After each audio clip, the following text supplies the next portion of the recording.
Radio show here on the Blog Talk Radio Network. We have a very interesting and informative program lined up for you on this segment. We're going to be talking today with a respected and educated ufologist and lecturer on the highly controversial and speculative topics of Planet X and UFOs. In the prophecies of Nostradamus, one of the more famous predictions refers to the arrival from what we call a thing that will profoundly change life on Earth. Nostradamus refers to this thing as the Great King of Terror. Could Nostradamus have foreseen the coming of a celestial body that would wreak havoc here on Earth? Hopefully, we will get some definitive answers on just this and what is causing our Earth to leapfrog into a sudden tailspin. Our guest, Dr. Jason Rand, is a respected researcher and lecturer on the topic of UFOs.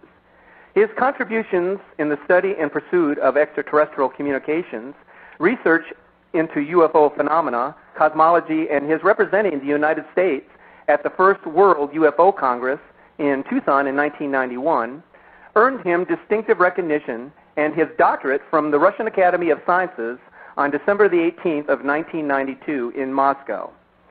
Dr. Rand wrote a book in 2007 concerning a rogue planet, which some keen observers have reported as having a universally disturbing effect on our solar system and planet Earth in particular. The Return of Planet X is an educational, informational source examining all aspects of this controversial subject, including the record of X's ancient science of prophecy, its phantom astronomy, forbidden archaeology, and the signs of its approach. Welcome to our show, Jason. Thank you so much, and I really appreciate the opportunity to talk with your audience today. Thank you. In your book, The Return of Planet X, you explain the extreme dangers potentially posed by Planet X, which another name for it is wormwood. Now, I have personally been hearing many things about Planet X since I first became interested in the subject back at the beginning of 2003. But for those listening who may be hearing about the planet for the first time, I wonder if you could explain to all of us what exactly Planet X is and when did you first begin your research on this mystical planet? All right. First of all, let's define what a brown dwarf star is. A brown dwarf star is usually a smaller celestial body that is either a failed or an unignited fusion sun. Our sun is a fusion sun. It creates heat and energy. That's what keeps us alive here on planet Earth. Now, we believe that, I'm going to jump back and forth here, but I'm going to answer all four questions in this one explanation. We believe that about 4.5 to 5 billion years ago, during the formation of our solar system, which we believe, according to our research and, of course, Sumerian technology and information and philosophy and sciences, all indicate that there were 12 planets originally formed in our solar system. 12, not the 9 we have. And that about 4.5 to 5 billion years ago, a very, very large errant object, possibly a huge asteroid, a gigantic asteroid, crashed into one of the 12 planets, which was called Marduk, according to Sumerian cosmology, Marduk. And when this collision occurred, Marduk shattered into billions of pieces, some very large, some much smaller, and most of the debris that came off of Marduk was what eventually formed, they believe, our asteroid belt. All right? Okay.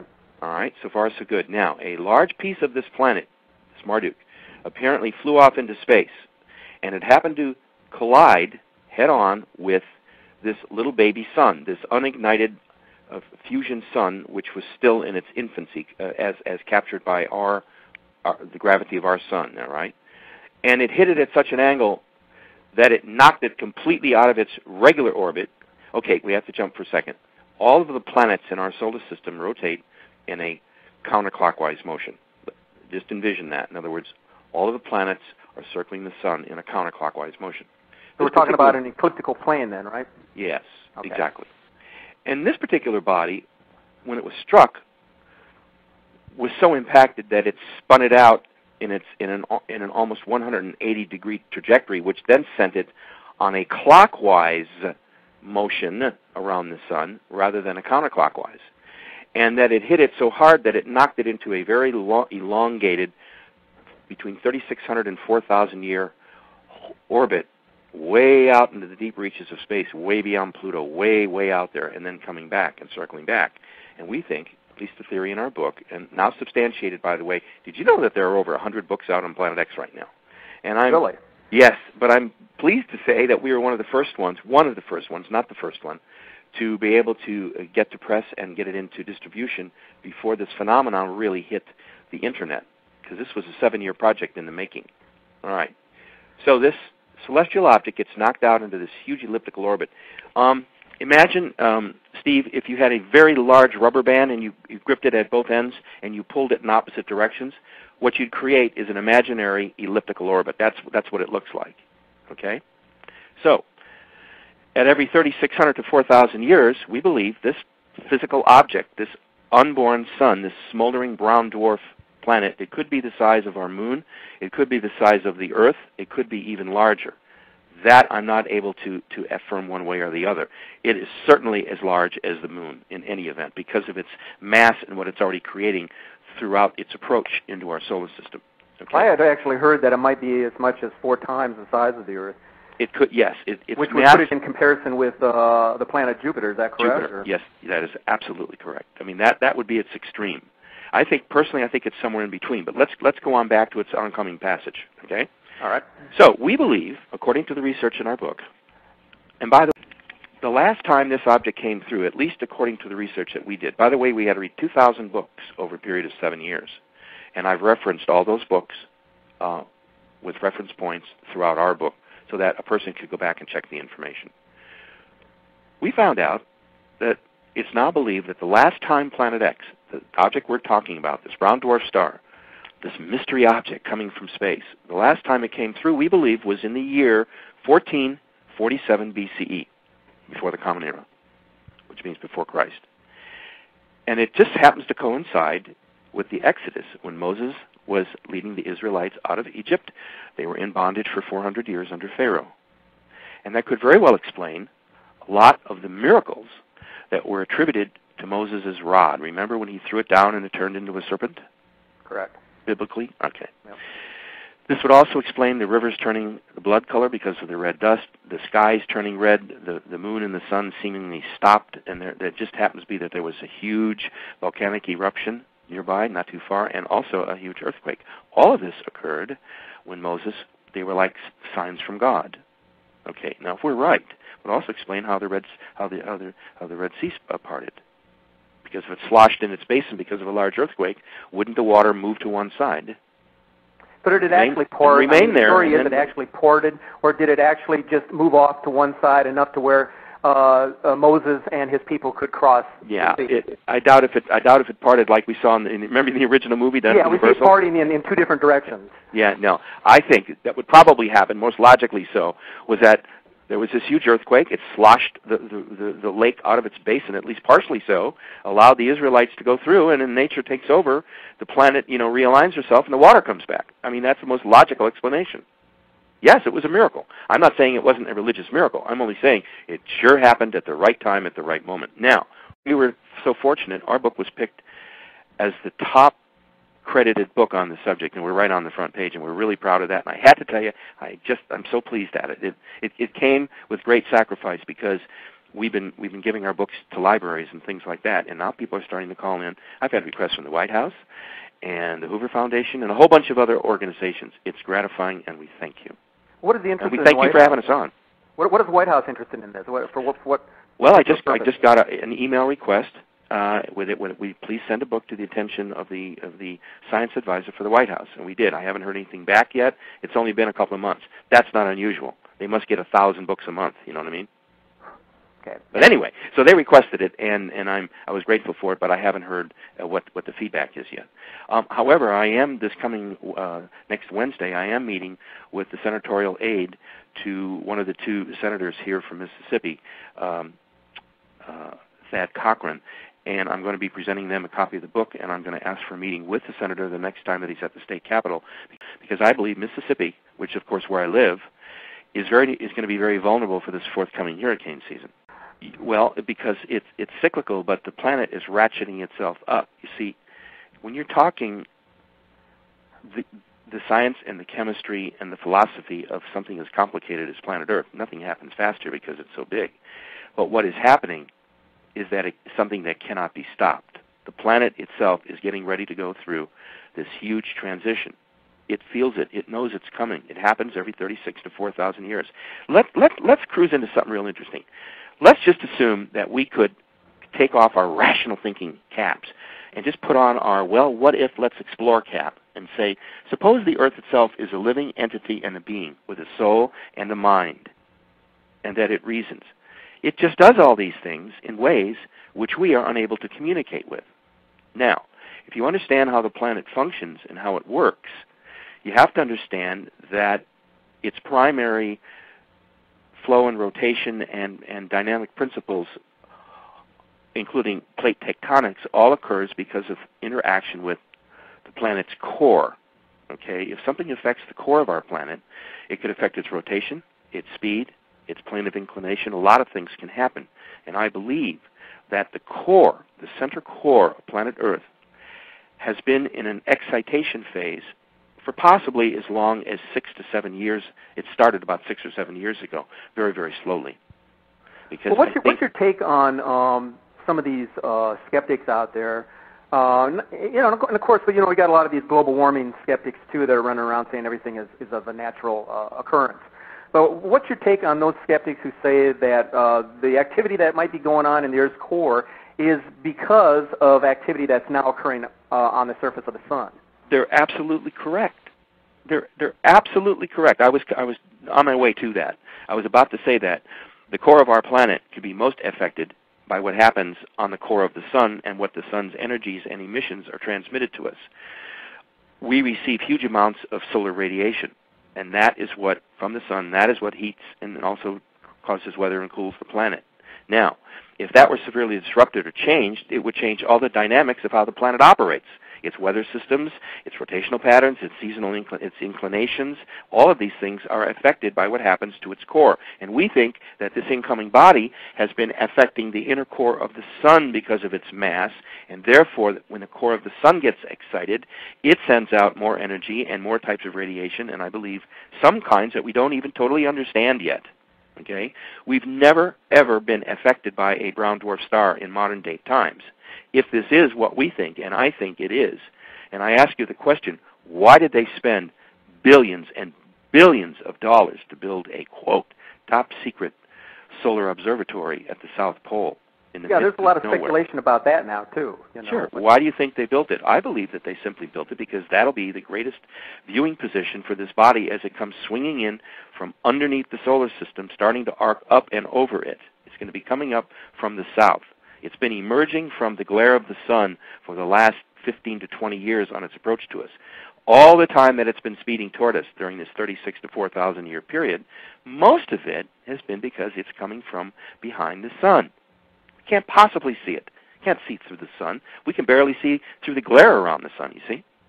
So, if we're right, and if a lot of the present-day cosmologists, and by the way, this is a subject that's under study all around the world. I just returned from Russia. I was there for about 20 days. And I had a chance to sit and talk with a colleague of mine, Colonel Marina Popovich, the Russian heroine test pilot lady. She and I have been friends for like 20 years. Anyway, we talked exclusively, and I had a chance to talk to some of the people from the academy, and they take this very seriously. They're now conducting their own studies. They are not open to the public. They are quiet studies. They're not secret or kept in secret, but until the facts are disclosed, the information is really being carefully digested.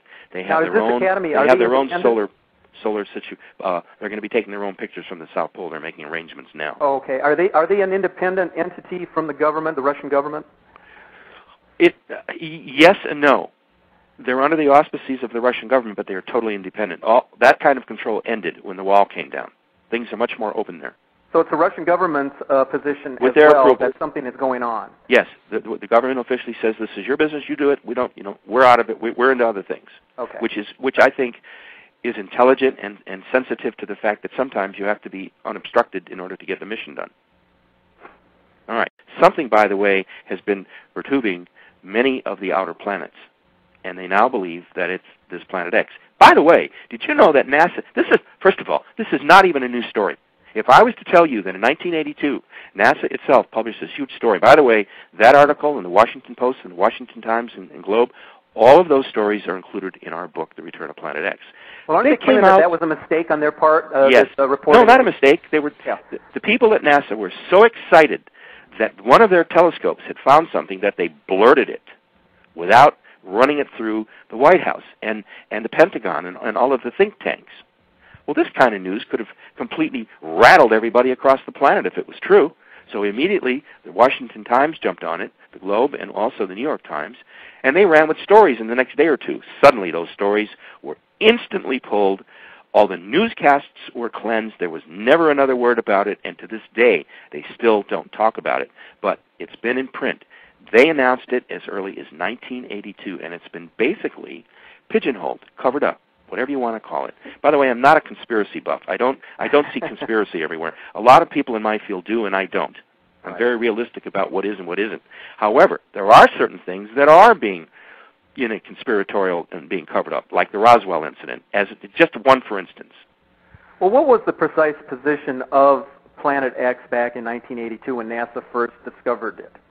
I think that they cited it from a distant probe. I think, I'm not exactly sure. I've tried to find this out. I've got friends inside, and we just can't talk about it.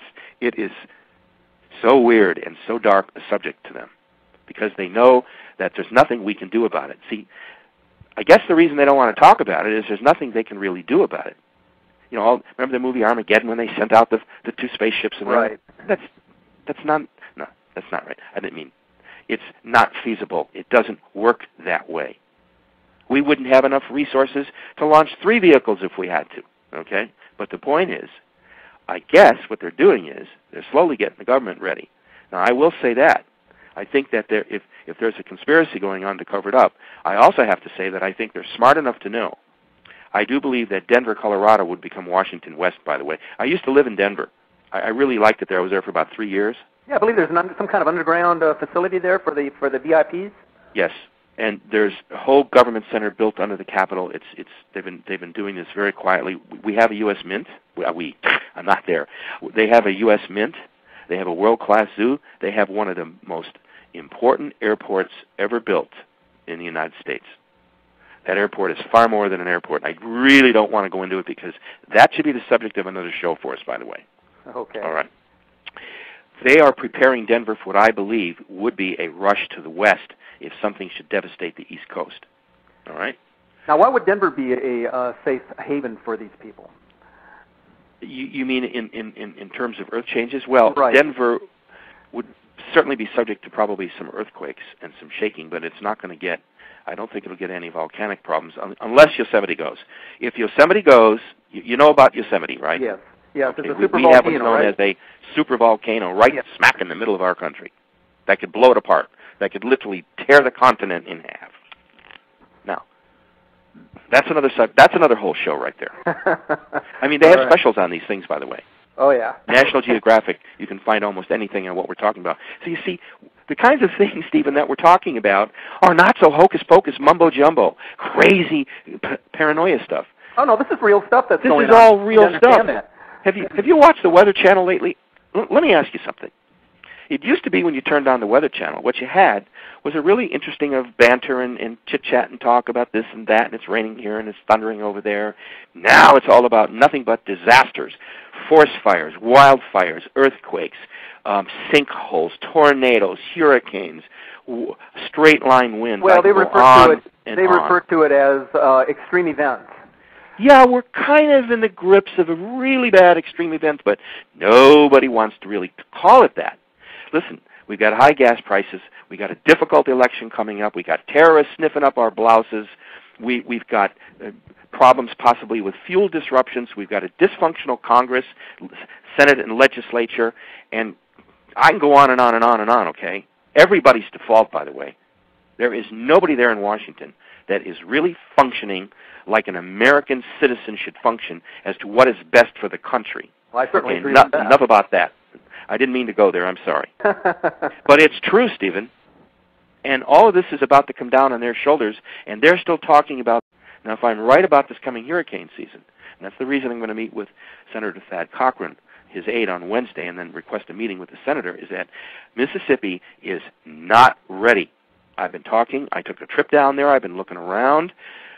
People aren't really aware about what's to happen. I'm afraid that the Gulf Coast region is going to get hit by a very bad hurricane. Oh, it's very one or possibly all the way from Texas to Florida. So it could hit anywhere. I think it's going to hit Louisiana and Mississippi this time. Well, I hate to hear that because I'm right in the middle of all that. I know you are. You're in Baton Rouge. Yep. Did I pronounce that right? Yeah, Baton Rouge. Baton Rouge? That's how they say it, Baton Rouge. Baton Rouge. I'm pretty good at linguistics. Which, by the way, is an Indian term for the red stick. Yes, yes. Incidentally, speaking of Indians, we cover a whole section in the book on ancient legends and cosmology of all these groups. Who do you think was giving them all this celestial information?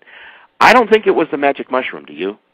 I think they were getting hard information from extraterrestrial beings that are probably 500,000 years ahead of us in evolution and in technology. I mean, that's another whole show. As a child, I was on a ship at age 11 up in Canada. It's long and involved, and it was just meant to let you know that I know these things are real. That's what set me on my course to write this book in the first place. I was shown at age 11 in 1950 a complete display when I was on the ship. They wanted me, I was part of a group of children that they were harvesting, meaning that they were investing in having experiences with us mentally and spiritually. And I would go on OBEs. You know what an out-of-body experience is? Oh, yes. Mm-hmm. Okay. I used to go out at age 5, 6, 7, and 8 in OBEs that they would let me remember. And I was going to this big classroom setting where there were thousands of other children, just like myself, all happy and healthy. And we were like being scanned to find out if we would like to participate in help and to be helpmates for humanity. In other words, AIDS. The reason I wrote this book was not to scare anybody. It was to tell everybody, we got to do this. Let's put our gloves on. Let's get to work. We got a lot to do. There's going to be a lot happening to the planet. I believe there's going to be a huge exodus. I believe there's going to be a huge liftoff by the ETs of billions and billions of people who are mentally, spiritually, and physically tuned to the planet and understand the dynamics of metaphysics. Well, we're seeing more and more of that every day. In fact, there was something that just happened the other day in Devon, in UK. A number of people saw several UFOs flying around in a 45-degree angle. Yes. And said it was the most unusual thing they have ever seen in their entire lives. One of the things I'm going to predict, let's go public on your show, okay? I'm predicting as of today that we are going to be seeing a gradual but surely increasing rate of UFO sightings, landings, contacts, and communications. And I think we're starting to just now begin to see it form. What is it that are the aliens trying to communicate with us to warn us of what's about to happen, or what is their specific purpose in showing themselves? All of the above. You hit right on it. The crop circle thing. If people really understood what crop circles are all about now. Let's throw away the fakers and let's throw away the little guys that run around with broomsticks. Those are not what I'm talking about. If you really understand the phenomena, and if you've really had I've had a chance to look at the Russian evidence up close, and it is absolutely astounding. If you know anything about crop circle technology, which is another show. Here we go again. You know? Absolutely. All right. Everything's another show, correct? Absolutely. Well, do you realize the kind of ground you and I are covering in this time right now? I feel like I feel this. By the way, this is how I conduct a lot of my lectures. It's kind of free for all with the audience, and by the time we get rolling, the information starts coming as it's coming now. But let's go back to answering your question specifically about the ETs. Okay. Yes, of course they're communicating with us. They've never not been communicating with us. If you understand anything about the field of ufology, it's still considered to be very, very controversial. And you know what, Stephen? That's good, because that brings attention to it. But I think it's beginning now to become mainstream. I think one of the latest polls conducted, possibly Gallup, I'm not sure, something like overwhelmingly 68 to 75% of the population no more has any doubts about UFOs and ETs and flying saucers and all the movies and everything we know. And yes, of course, there's space people out there, and if they're here, so what? People are almost blasé to the fact. How much Star Trek can you absorb? Or Star Wars? Or Indiana Jones? The point of the matter is, the public is not stupid. The public has been seeing science fiction UFO movies since the early 1950s. Remember The Day the Earth Stood Still? Correct. With Klaatu. In fact, we were playing the music there just at the beginning of this show. Yes, you were. I just wanted to get that in. So let's give everybody a break, and let's just open the door and open the files and say, you know what? Did you know that the United States, Great Britain, New Zealand, Canada, and Australia, and a few of these other sober Western countries, they're the only ones that have secret UFO information files that haven't been opened. So I find that very ironic. And you know what? All of this? Whatever. What's the government's role in all of this? And what's going on over there at this Area 51? Area 50. Okay. Well, let's see. Okay, there's a couple of questions in one again. Okay, let's go at both questions with this explanation. Okay. UFO 51, there are a dozen TV specials you can rent, by the way, or you can click in for or buy on Area 51, but I'll give you a recap.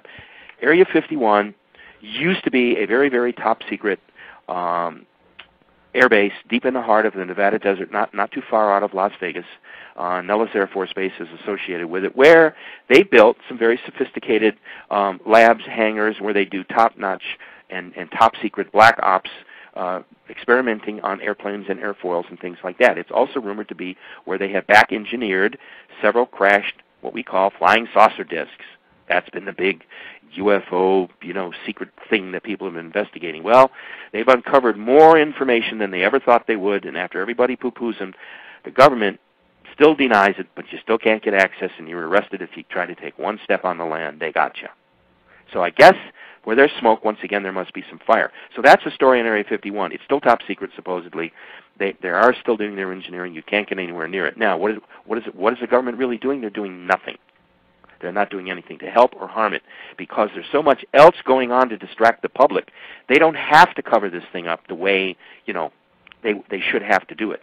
Okay? Now, with the danger of these incoming objects, or this object, I believe all of these things are now going to come gushing out of the glove that they've had it contained in, And I think what's going to happen is there's going to be a glut of information suddenly left open, not by accident, but by design. And I am going to talk to our senator about the fact that the government should now disclose this information. So I'm going to start to lobby him to find out if there's any interest in Congress or in the Senate of opening up these gates. I think it would make the people feel a lot better going into the election if they knew what was going on. Would you not agree? How are they going to explain to the masses that for all these years they've been covering up the fact that something is going on in outer space that's affecting the Earth changes, affecting our climate, and then using this excuse that it all has to do with global warming? Well, maybe it does have something to do with global warming, but obviously there's a celestial body up there that's creating quite a bit of what's going on.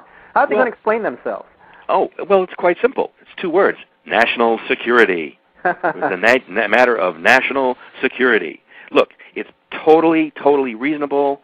I think they probably did. Looking back, here I am, the first proponent to say I know they're covering it up. Listen, you have to cover something like this up until you understand it. Do you follow me? Yep. You can't go public on something you don't understand, you're not even sure is going to happen, but you sure feel the heat coming under your heels, okay? They did the right thing. They kept it quiet. But now it's time.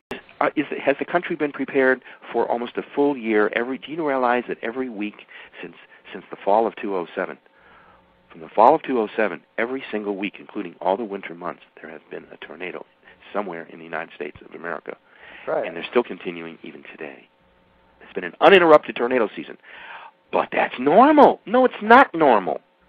What's not normal are the temperatures. I did an interview this morning with a DJ in Denver. It is the hottest cycle of weather they've had in 200 years. 200 years. That's significant. That tells you that there's something wrong. Okay? Now, we need to understand what's happening, not only climate-wise, but what's going to happen to the rest of the world if we should suddenly get some big natural disasters. Do you remember the 9.0 quake that struck Indonesia in the winter of 2004 to 2005? Do you remember that? Yeah, correct. I think that was it created that huge tsunami disaster. Mm-hmm. Right. Stephen, consider this: over 250,000 people died instantly in 45 seconds. That's right. In 45 minutes. In 45 minutes. That's how long it took for the waves to arrive, correct? Right. To the various locations. It wasn't just one location. It hit in numerous locations. Right. So mostly within the Indian Ocean, correct? Yes. Mm-hmm. The point of even bringing this up is the fact that we're not prepared. We're not even thinking about it. We're too concerned about the election, which we should be anyway. But the point is, this is all about to come down on our shoulders. Now, we've got to start thinking rationally about what we're doing, and that's another reason why I wrote the book, -x.com. Interesting, can I tell you a really quick funny something? I've got a section on my website where I put on what was sent to me, a submission by a guy who insists that the Earth's inclination is now beginning to tilt. And he's got all the dynamics, so he sent me a beautiful graphic, so I put it up. And suddenly it disappeared last week, and there was a sign that came up that said, deceased. Oh, Lord. I think the government had a little fun with me at my expense. So I'm getting ready to reload, and I'm going to talk to the senator about this, too. Isn't that cute? See, they don't want to talk about anything that might suggest that there's something wrong. Well, I do believe we are tilting. I believe the tilt has already started. Let me ask you something about this tilt. Do you think that maybe this has something to do with the fluctuation in weather that's occurring, whereas in Canada right now it's as hot as hell, or in some other part of the country it's as cold as can be right now? Oh, sure. Everything's tipsy-topsy-turvy. Nothing's working right. The inner core of our planet is being heated up and excited by the core of the sun. The sun itself is doing it. And as so, I believe it's starting to spin faster. See, I think that the amount of radiation and energy that is exciting the core of our planet, this is what is causing it to speed up. And as it speeds up, it heats up. And therefore, I believe that it's starting now to send lava out to all the volcanic mounts. I think that we are in the process of having the planet come alive like it was designed to do to rebuild itself. You see where I'm going with this? Right. Yep. I think we're going to a series of huge earthquakes and volcanic events, and I think it's what the planet would normally be doing anyway because of the return of this object. Now, it does so happen that it happens to coincide with a lot of religious thinking, especially the evangelicals. They believe that we are now at the end times. And I believe that we are definitely at some kind of end time operation for this planet the way it's now functioning. What's the Vatican's position? We're about to hit the wall. What's the Vatican's position on this? I understand they have a telescope mounted somewhere in Arizona. No, they've got 3 or 4 of them all around the world. The Arizona one is probably your most expensive, and the one that's fitted with the infrared. But you see, that's off limits. That is top secret. No one gets in, and no one has access. That's it. Period. As are all their other observatories. What's their position? Well, let me jump back. I've had a chance to talk to somebody who spoke to the last remaining survivor of the 3 Portuguese children who witnessed the miracle at Fatima. Okay. Mm-hmm. I think it was Jacinta. One of the 2 girls recently died, but I have a dear friend who had a chance to sit and talk with her at the Vatican. By the way, they brought her into. She's been virtually living at the Vatican now for dozens of years. She was immediately. Well, I wasn't aware of that. She was immediately taken out of. And probably for her own good. I'm not saying anything sinister like that. Right. It was probably for her own good, so she could be tended to, her needs, her health, and things of that nature. Because she was an average peasant person. Okay. Now, her and my friend's understanding is that the 3rd secret of Fatima had to do with the return of this planetary body called wormwood, and that it would affect the Vatican and every structure in the Vatican, and it would definitely impact the Church's survival itself, the very survival of the Church itself, and that they should have been getting ready for this. Now, maybe they have, and maybe they haven't been getting ready, but the Vatican knows a heck of a lot more than they're telling us. So you see, it's one big kind of, I don't want to use the word conspiracy, but nobody talks about it. Why? Because everybody knows that what's coming is inevitable. And I think that's what all the Mayan myths were all about. And I think that's what all this cosmology on the part of the ancients was all about, because our research indicates, and that's what the book is all about. Wait till you read the prophecy section. It's absolutely fascinating. By the way, do you know what remote viewing is? No. Remote viewing is a science that was developed in the early 70s using people with extreme mental skills to transgress time and space and mentally view things. It's called remote viewing. Is that sort of like mental telepathy, or? It's a form of telepathy, but in this case, it's sending your thoughts out as information vehicles or cameras.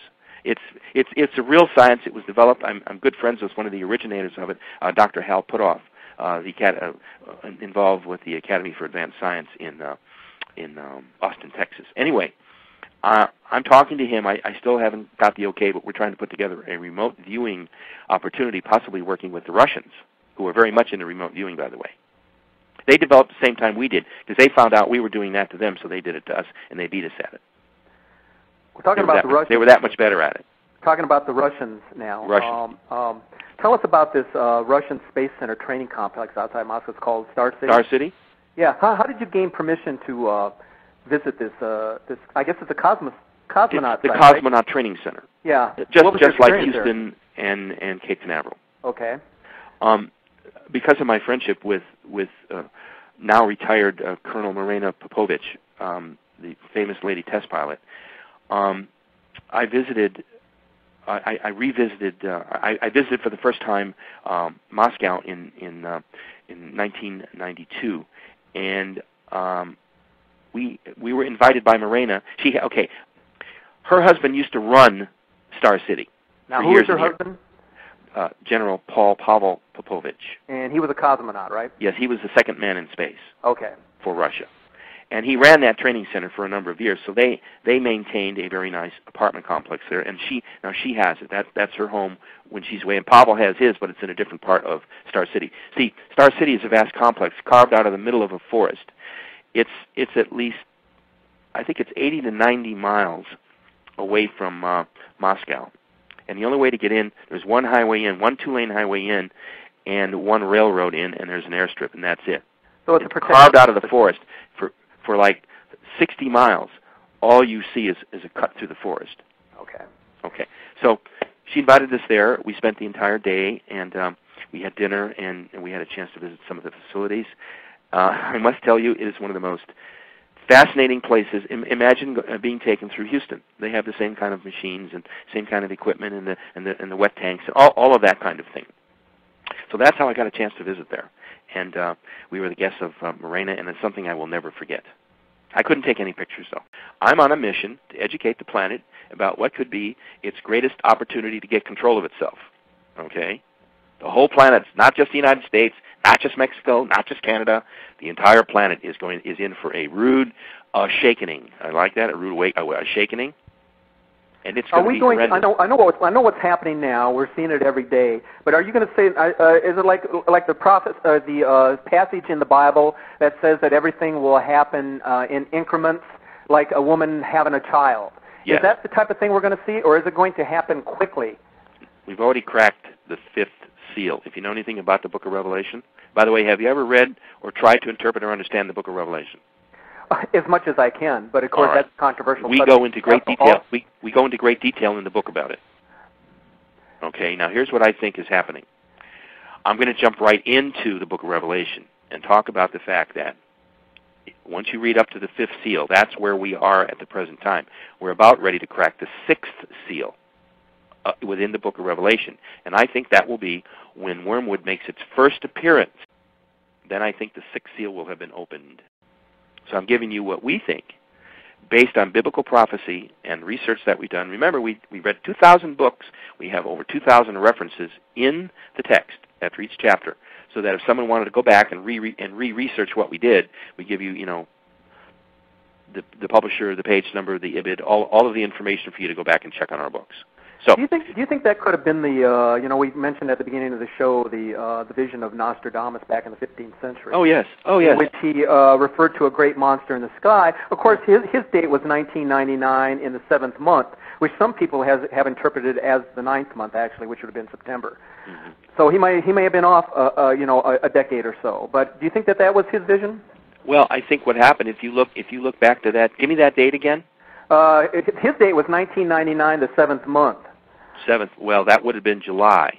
If it's the 7th month, it would have been July. Okay. Yeah, but in the interpretation of his quadrant, many people have referred to in French in the French language as the 7th month being actually the 9th month. The 9th month. September. Okay. Well, I think what would be interesting, and if anyone out there would like to take up this task, I would like them to go back to that month in 1999 and run some stats on was there a sudden uptick. I think that date represents the start correct of the decline cycle. I think that's what he was referring to, and it's being caused by what he said, the destroyer. Yes.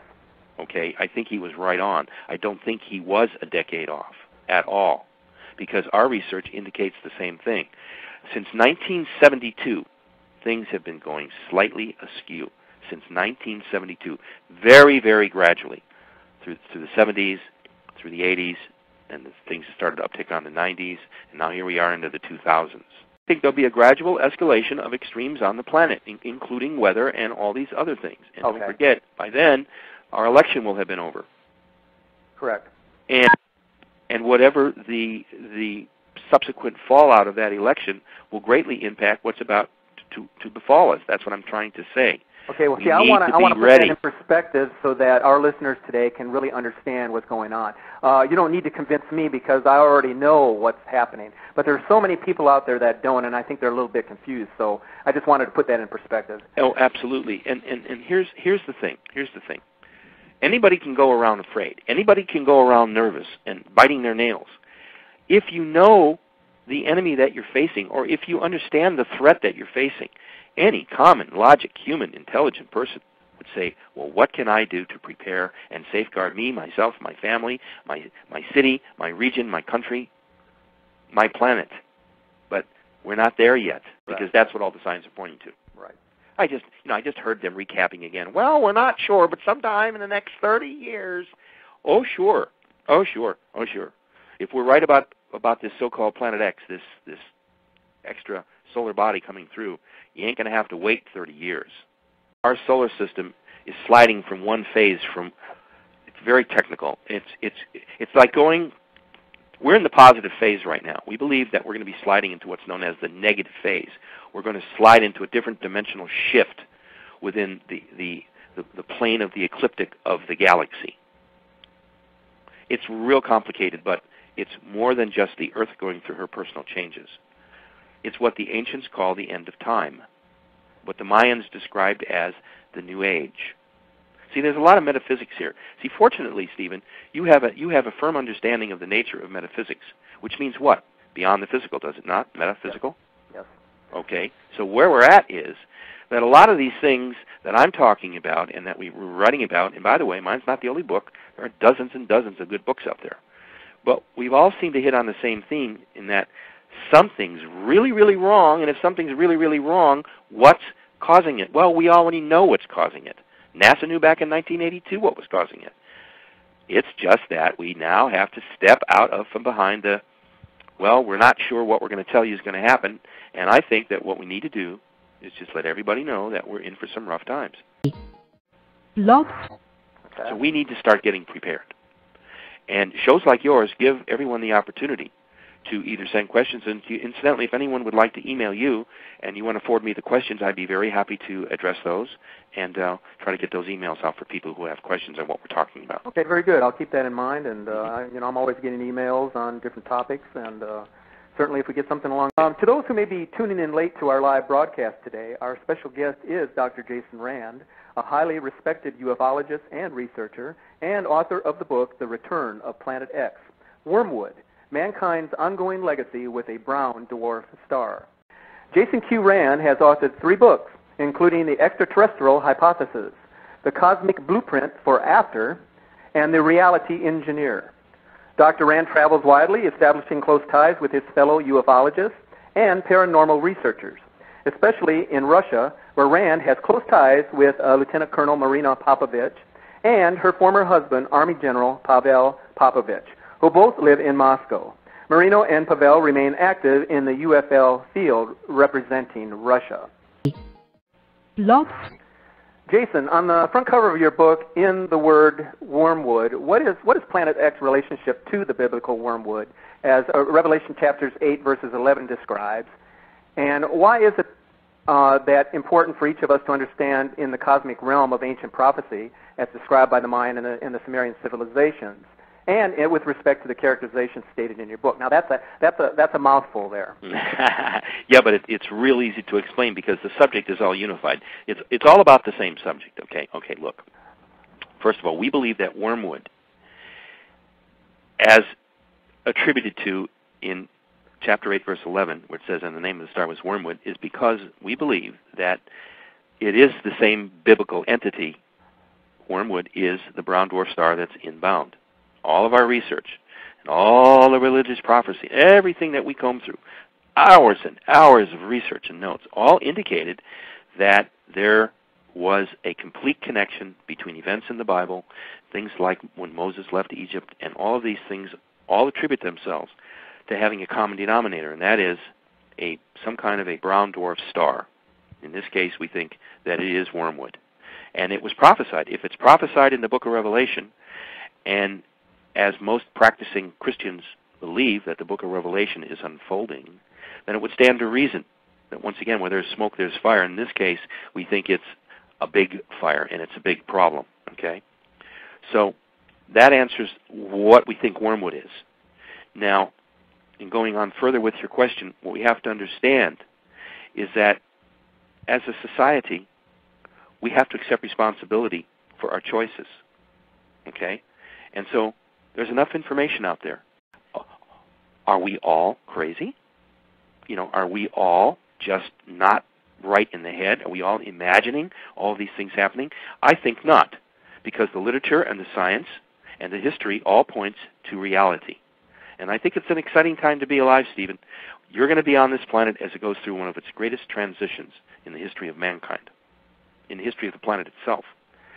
When all these former ages came and went, there were very few people on the planet. You realize that. It's only been about the last 15 to 25,000 years, or maybe a little bit further back, that we've really had the kind of thing that humanoids bring to the planet. Yeah, there was lots of animals, lots of ages, and lots of very strange animals, but we're talking about, the idea of Homo sapien at the end here. So we're about ready to see something transpire with almost 7 billion people now on the face of the planet, which we never had before. So we're about ready to see a great experiment. And the experiment simply pits man against nature. I know that sounds kind of rough, but, it's always been that way, That's correct. And throughout history, there have been whole civilizations wiped out by volcanic eruptions and earthquakes and the supposed demise of Atlantis and all of these things. The research that we did opened me up to understand that I really knew very little before I cracked into the subject. I mean, I had read lots of books on it, but until I sat down and did the research myself, digging facts out, it was just absolutely frightening at how everything that was happening today points exactly to what happened before with other civilizations and other time periods and other catastrophes. Except that the situation was there were very few humans around.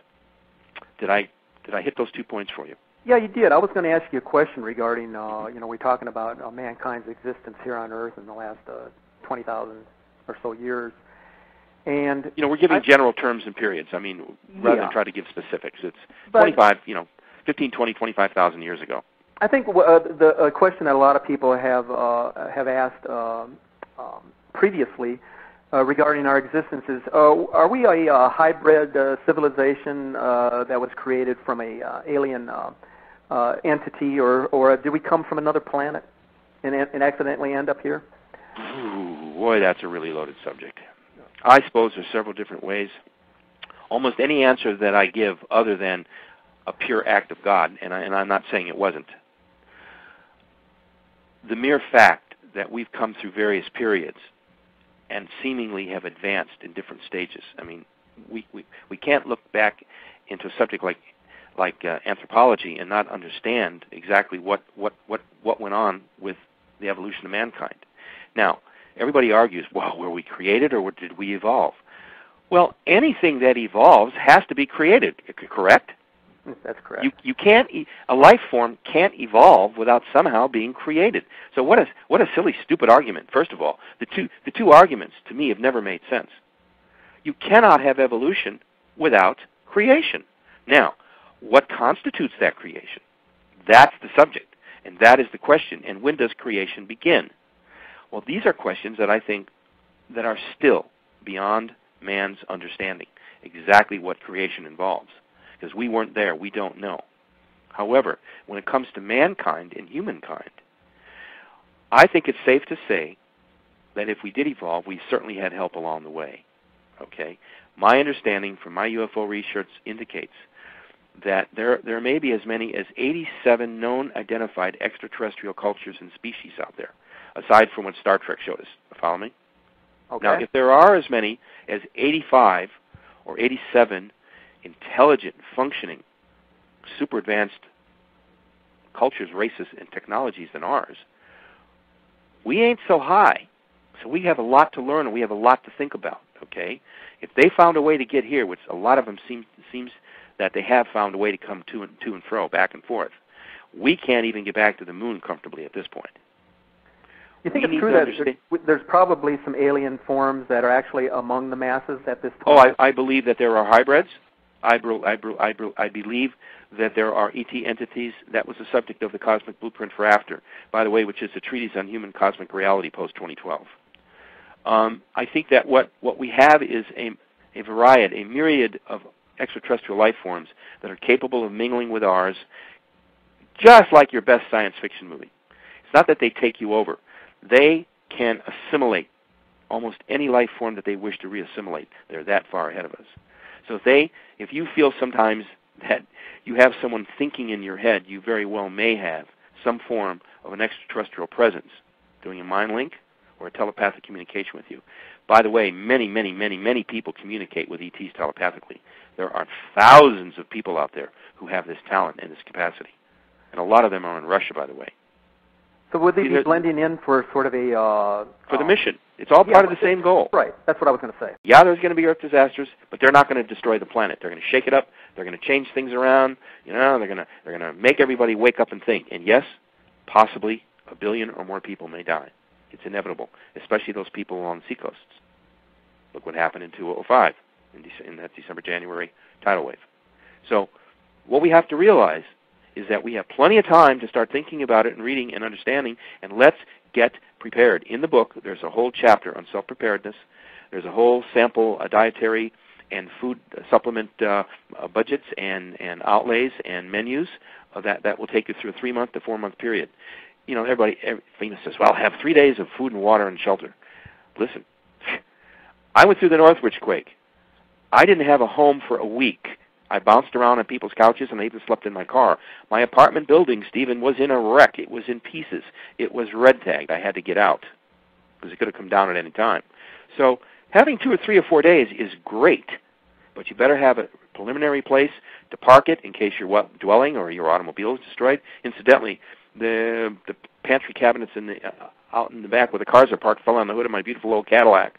And so I even had damage to my automobile to top all the damage in the apartment.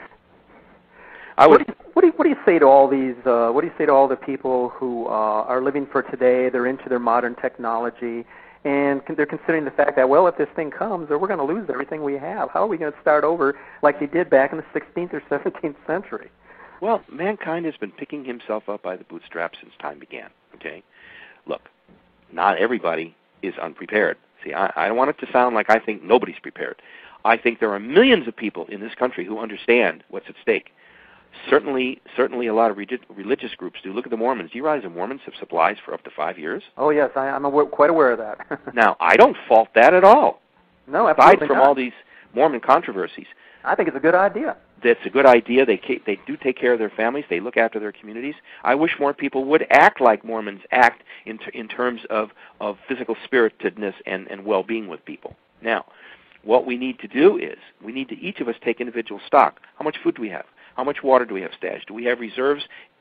Set aside some canned food, set aside in a safe place that you could get to other than in your home, you see. You know, do we have a little camping trailer stashed somewhere, you know? Where would we go if we suddenly lost our houses? So we need to understand what's at stake here. If we live on the seacoasts, I strongly advise you having a safety plan. If sudden bad weather or if there was a tsunami alert, that you would be able to have a plan to get out of Dodge. Do you think the government would put us into a martial law state? Instantly. How do you get out when they're blocking off all the major access out of the area? It's really damn tough. I cover it all in the book. I take you all through the stages of martial law, where we're at, when it was erected, who did the signing. I give you a complete review of what the government knows and what they don't know, what they should be doing and what they're not doing. So it's an interesting read. I think that's chapter 10 of your book, correct?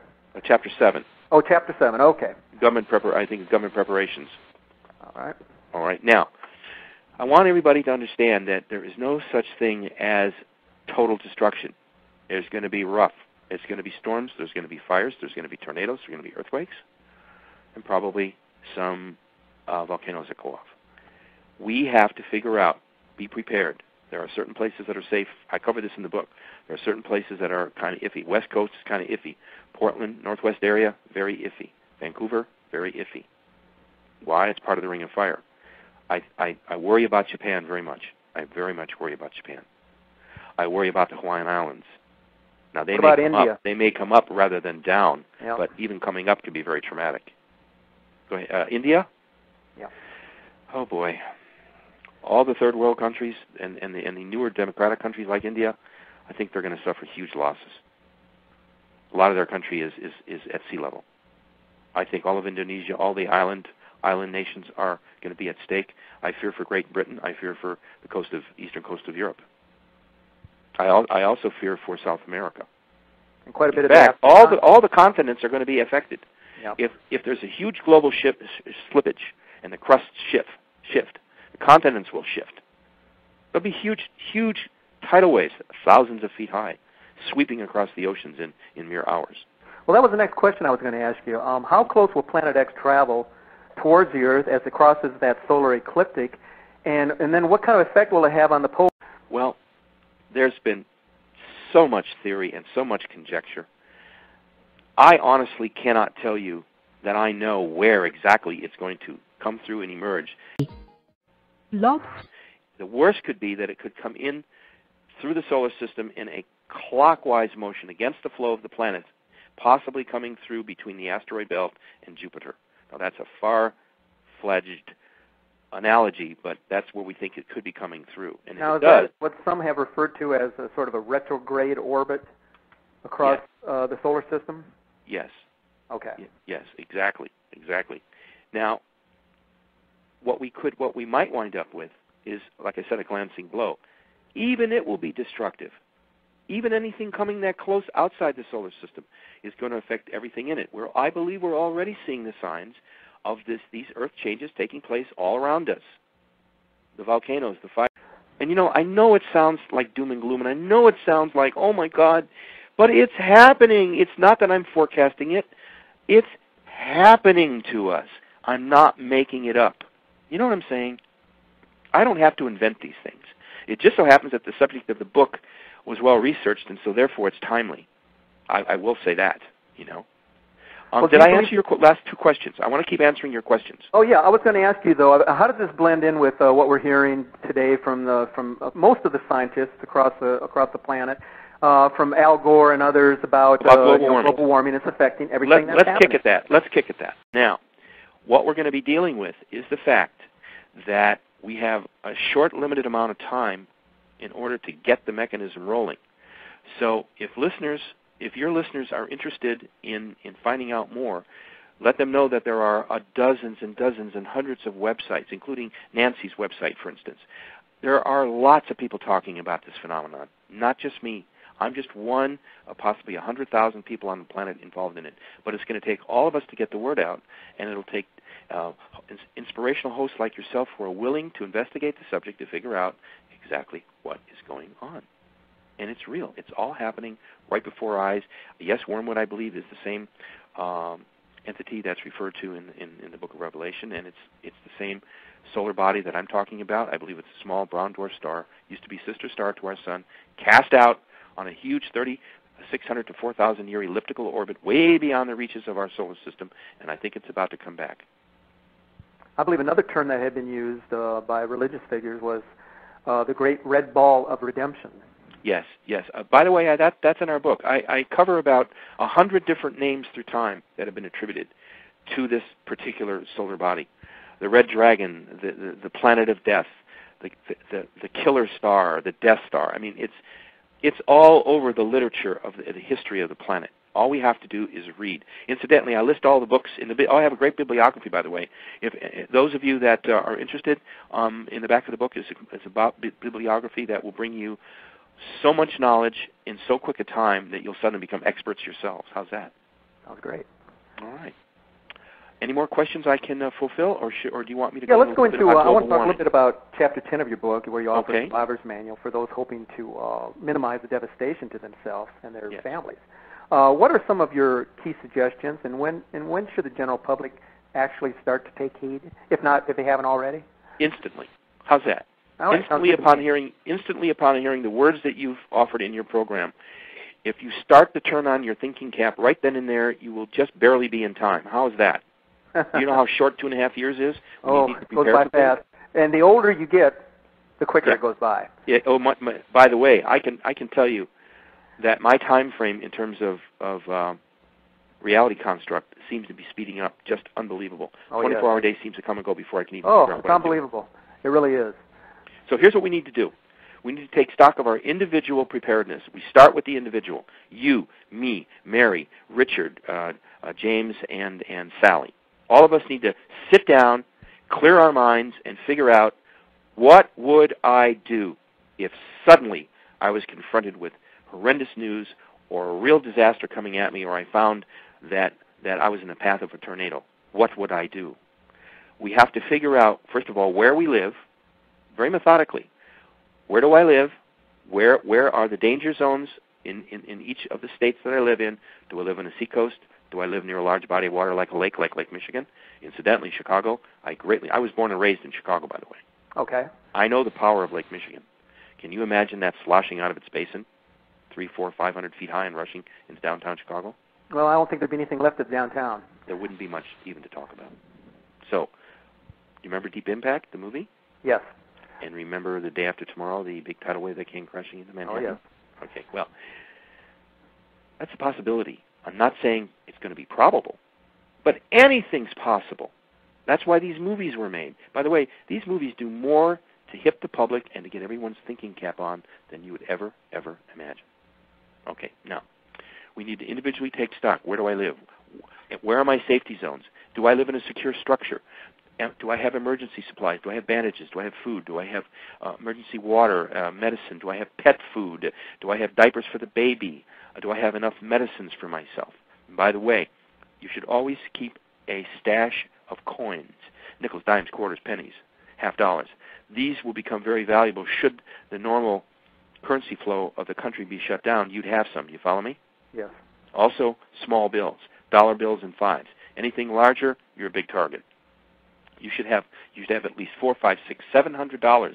I know. Where do I get the extra money? Well, you pinch it. You pinch $5 here and $6 there, and you have change, and then you start to put some bills together, and they should be in a safe, secure, dry environment, possibly inside of 1 or 2 plastic bags. Why?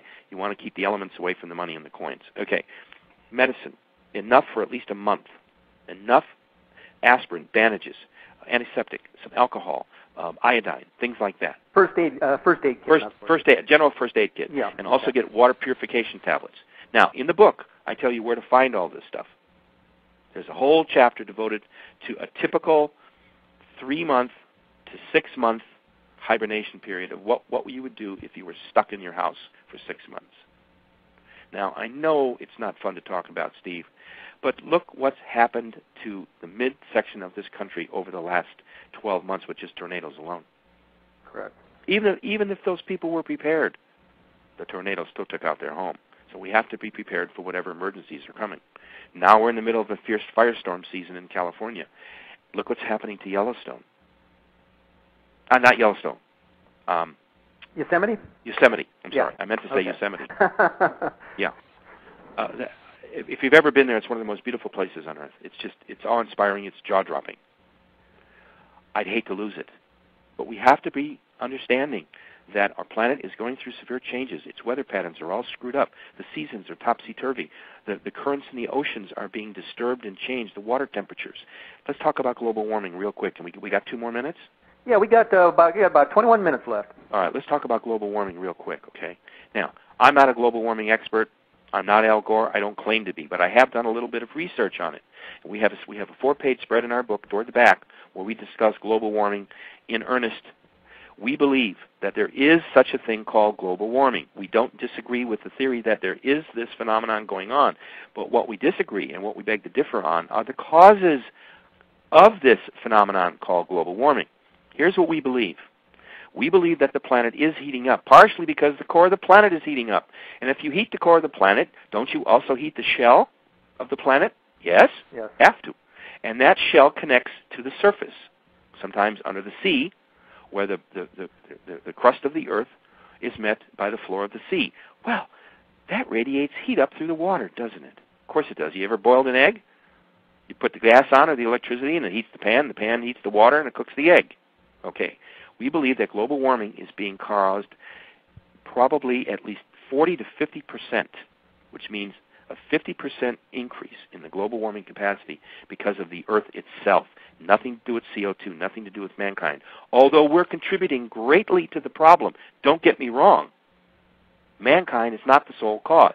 We also believe that the Ring of Fire is about ready to explode. You know what the Ring of Fire is? Yes. Okay. Now, it's transglobal. It cuts across almost 3 separate oceans. If the Ring of Fire goes, the game is up. It's over. If the Ring of Fire volcanoes explode, even if only 3 or 4 explode, it could cause us a terrible global we're already cooling seeing period. a lot of activity in the Ring of Fire, especially in Indonesia and Yes. some of those islands in the South Pacific. All the Ring of Fire volcanoes are starting to pop. They're starting to shake. They're starting to shimmer. They're starting to power up, because I believe that the core of the planet is injecting, because it's heating up, it's causing more magma flow.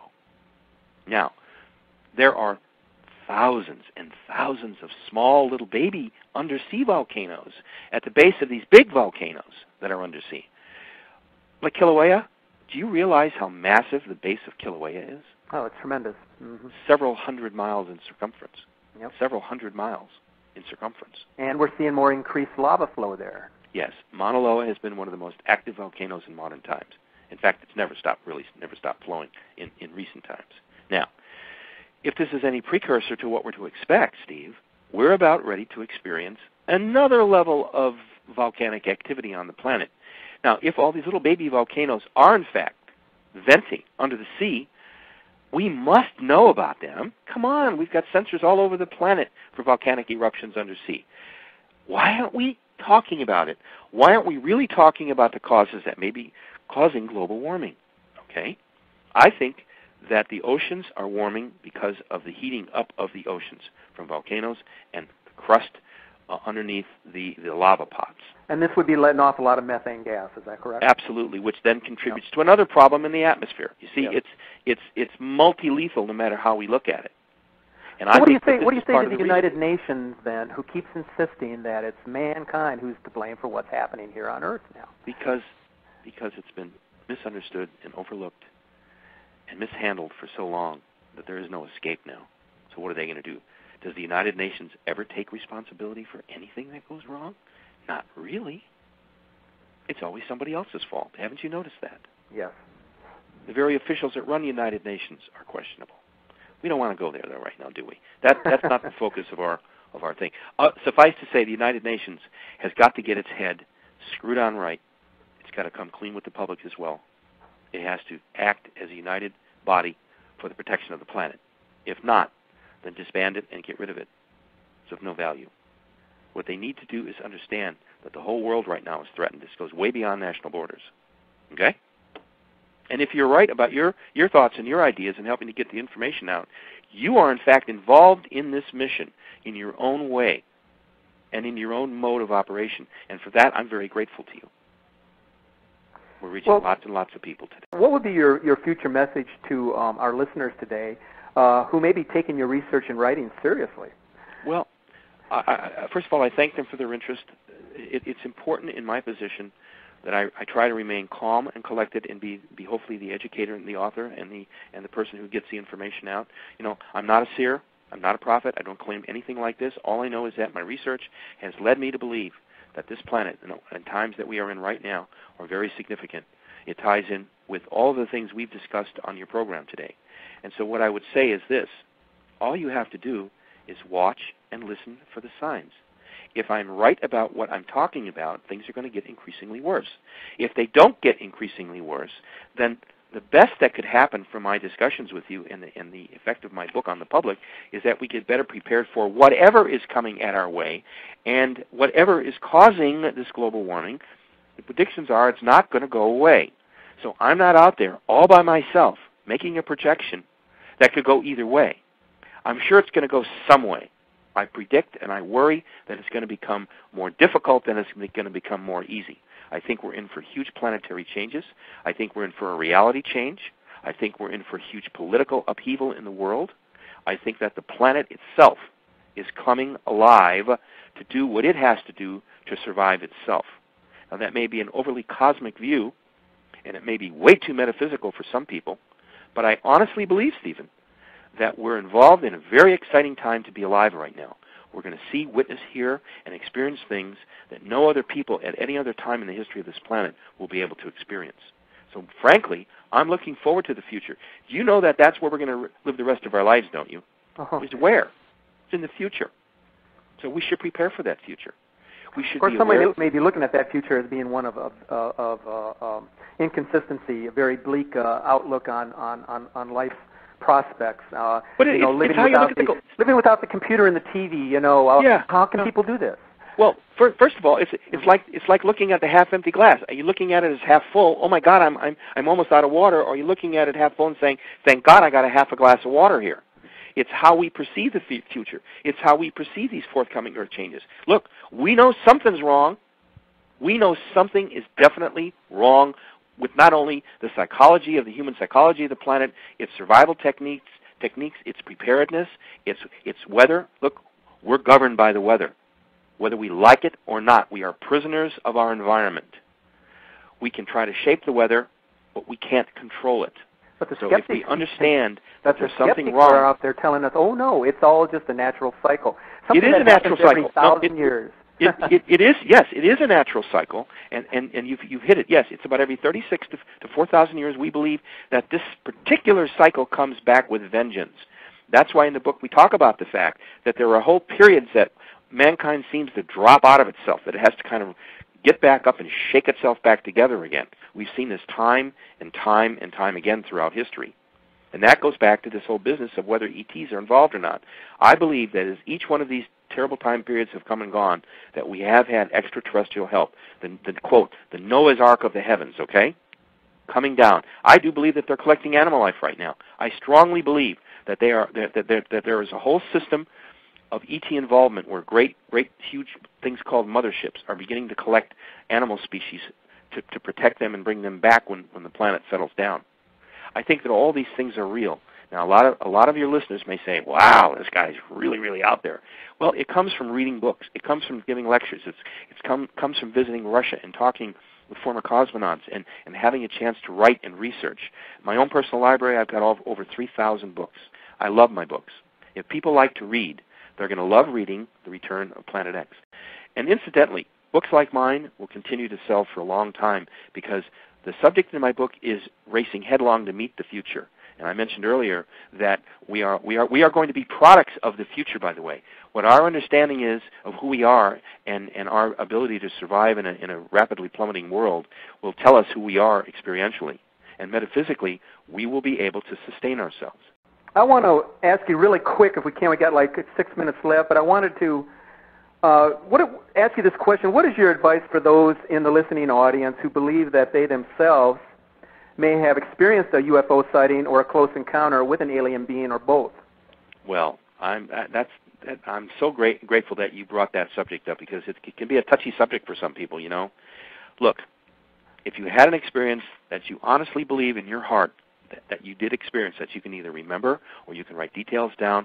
If you yourself are individually convinced that you saw a valid sighting of an object in the sky, you know, flying saucers are all different shapes and sizes. There's wedge shapes, there's boomerangs, there's the round ones, there's the oblong ones. If you think you've had a sighting and you firmly, honestly believe it at your core, then you probably have had a sighting. You probably, honestly, have had a real-life sighting. If you think you've had visual contact with an ET or been near it or saw fleeting glimpses of it or actually communicated with one, well, then I don't have to convince you that your experience was real. You should know.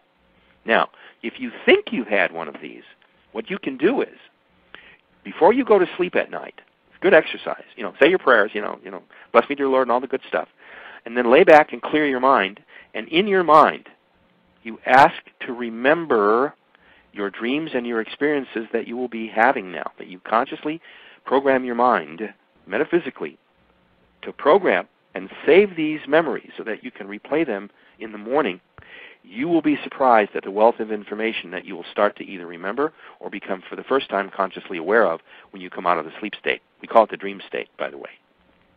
So you have to rely on yourself, and you have to trust yourself. And if you're not sure of something and you need to seek information, go to the internet, go to the library, research the information.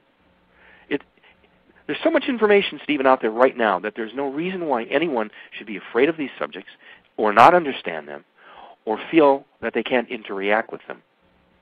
That's what these spiritual presences are, and that's what the ET culture is all about. They are beyond us physically. They are in other dimensions. And what we have to do is learn how to communicate with them. Now, they can't take physical form, and they do have physical form, and they can be here, and they probably are here. And like we said earlier, yes, I do believe that our human species has been cultivated, and I believe that it has been altered and changed and enhanced.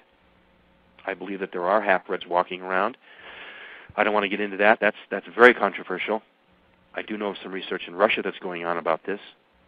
So for each individual, the experience is different. For each individual, they have to understand who they are and why they are. And if they can figure out their mission in life, if they can understand, if they've had an experience like this, then there has to be a reason why they've had an experience. Maybe somehow they're connected to it. Maybe they're somehow involved in an ET movement of some kind. Usually people that I encounter on the road in my my talks and my visits and things like that, they'll come up to me and they'll tell me some very personal things. And I'll say to them, do you have a diary? Did you make notes on it? Well, yes, I did. Then go back to those notes. Look them over. Study them. And in meditative states, go back and try to relive the experience. You'd be surprised how much information will come back to you. Because basically your mind has already stored it. It is a computer. And computers are designed to store information. You have to be able to unlock it. And there could be emotional reasons why you can't unlock these experiences. Don't forget, some people are very afraid of them, Steve, and I can understand that, especially small children. In my case, I wasn't afraid at all because I was led into it through a very interesting system of advanced knowledge. Well, Dr. Rand, did I cover that for you? Oh, you certainly did. You did an excellent job of it. Okay, buddy. It was really great having you as a guest on our show today. My pleasure. I know you spent considerable time and effort on your research into both the study of Planet X and UFO intelligence. Your book is well documented, by the way. I think I've gotten through the first 30 pages of it, and I certainly would recommend it to anyone listening that has an interest in learning more about this crossing of the planet, which we also call Wormwood or Nibiru. So I want to thank you for your time, and Godspeed to you also, sir. Well, thank you, sir, and God bless our listeners. And remember, there's nothing to fear about the future. What we need to do is understand the future, because that is where we will spend the rest of our lives here on planet Earth.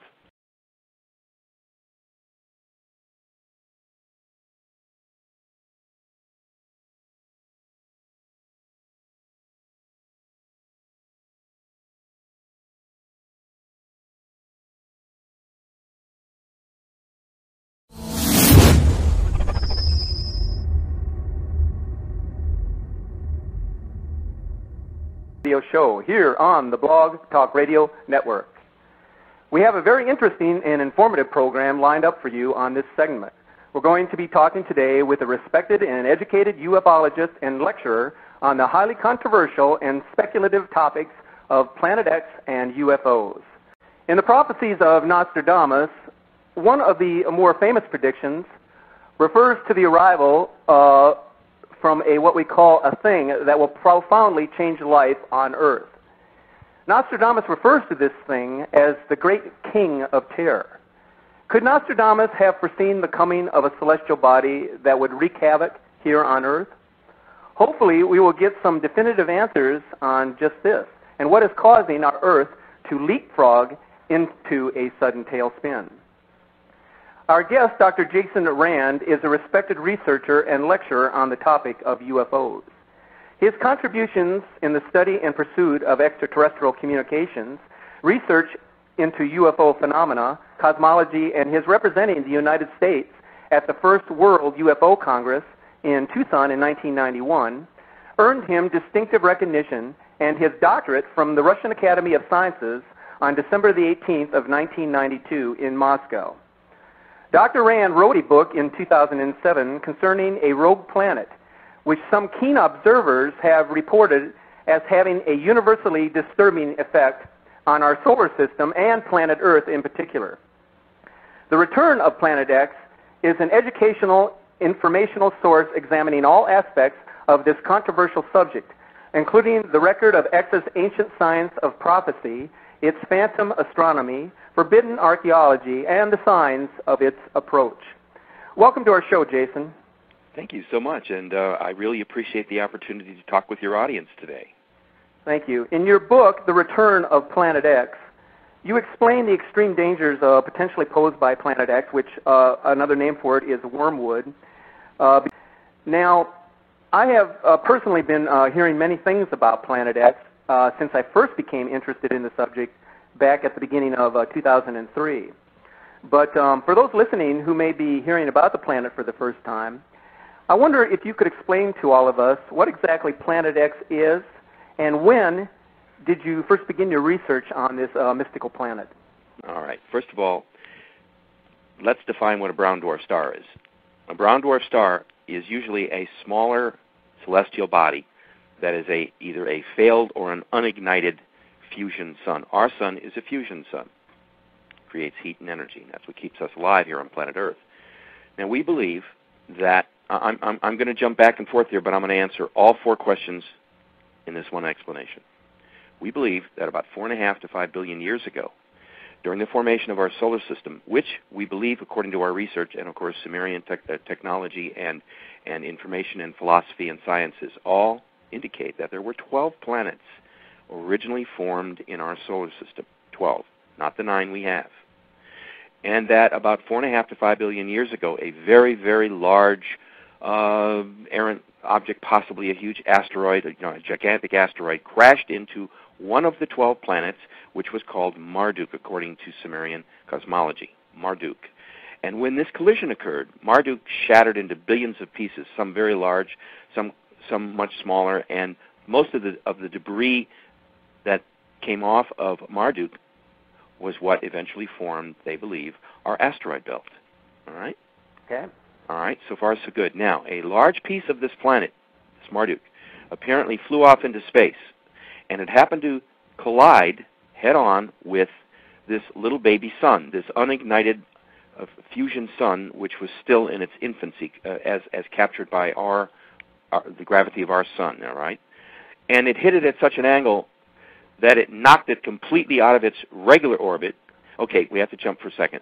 All of the planets in our solar system rotate in a counterclockwise motion.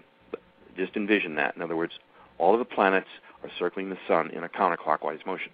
So we're talking about an elliptical plane then, right? Yes, okay. Exactly. And this particular body, when it was struck, was so impacted that it spun it out in an almost 180-degree trajectory, which then sent it on a clockwise motion around the sun rather than a counterclockwise.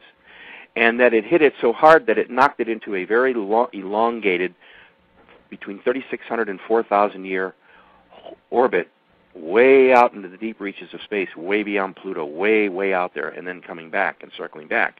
And we think, at least the theory in our book, and now substantiated, by the way, did you know that there are over 100 books out on Planet X right now? And Really? Yes, but I'm pleased to say that we were one of the first ones, not the first one, to be able to get to press and get it into distribution before this phenomenon really hit the Internet, because this was a 7-year project in the making. All right. So this celestial object gets knocked out into this huge elliptical orbit. Imagine, Steve, if you had a very large rubber band and you gripped it at both ends and you pulled it in opposite directions, what you'd create is an imaginary elliptical orbit. That's what it looks like. Okay?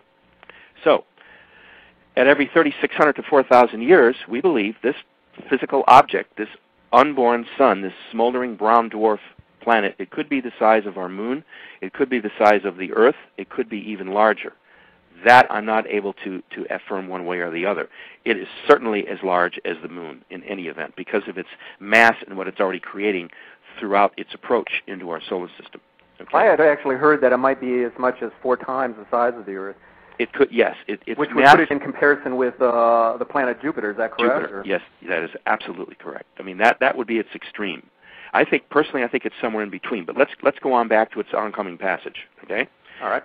So we believe, according to the research in our book, and by the last time this object came through, at least according to the research that we did. By the way, we had to read 2,000 books over a period of 7 years, and I've referenced all those books with reference points throughout our book, so that a person could go back and check the information.